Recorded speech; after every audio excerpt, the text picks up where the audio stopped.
திருக்கணித பஞ்சாங்க வாக்கியம். திருக்கணிதம் என இருவகை பஞ்சாங்கங்களில் கிரக பயிற்சிகளின் காலம் மாறுபட்டு இருக்கும். இதை தவிர்க்க மாநாடு ஒன்றை கூட்டிய காஞ்சி மகா பெரியவர் திருக்கணித பஞ்சாங்கத்தை மனிதர்களின் வாழ்வுக்கும், வாழ்க்கை பஞ்சாங்கத்தை கோவில்களில் நடக்கும் விழாவுக்குமாக பயன்படுத்திக் கொள்ளும்படி அருள் செய்தார்.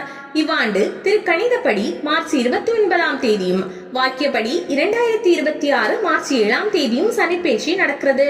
திருநள்ளாறில் அடுத்த ஆண்டுதான் சனிப்பெயர்ச்சி விழா நடத்தப்படும். இம்முறை கும்பராசியிலிருந்து மீன ராசிக்கு பயிற்சியாகிறார் சனி. சனி என்றாலே ஒருவித பயம் இருக்கிறது. அவர் படுத்துவது என்னவோ உண்மைதான், ஆனாலும் அது நன்மைக்கானது என்பதை புரிந்து கொள்ள வேண்டும். சனியின் முன்னிலையில் எல்லோருமே சமம்தான். ஒரு சமயம் உலக நன்மை கருதி குழந்தை விநாயகரையே பாடாய் படுத்திவிட்டார் சனி. அப்போதுதான் பிறந்திருந்தார் விநாயகர். தங்கள் பிள்ளையை பார்த்து மகிழ்ந்திருந்தனர் சிவபார்வதி. தேவர்கள் அங்கே கூடியிருந்தனர்.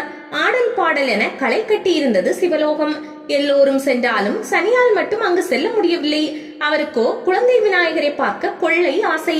ஆனால் தன் பார்வைப்படுவதை யாரும் விரும்ப மாட்டார்களே, என்ன செய்வது? தன் தாய் சாயாதேவியிடம் கேட்டார் சனி. மகனே, ஊரே அங்கு கூடி நிற்க நீ மட்டும் போக முடியாமல் உள்ளதே என எனக்கும் வருத்தம்தான்.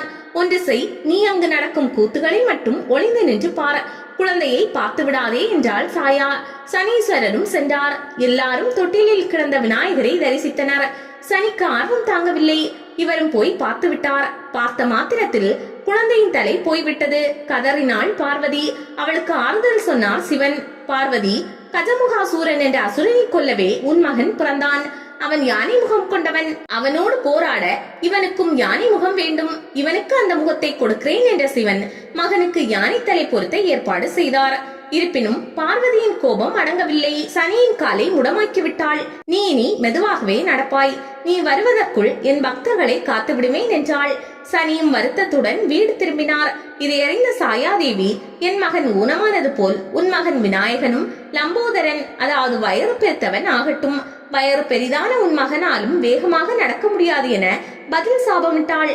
இதனால்தான் விநாயகரின் அருள் கிடைக்க பக்தர்களுக்கு தாமதமாகும். அவரது அருளை விரைவில் பெற ஒரே வழி ஓம் சக்தி விநாயக நமக என்ற மந்திரத்தை தினமும் முடிந்தவரை சொல்வதுதான்.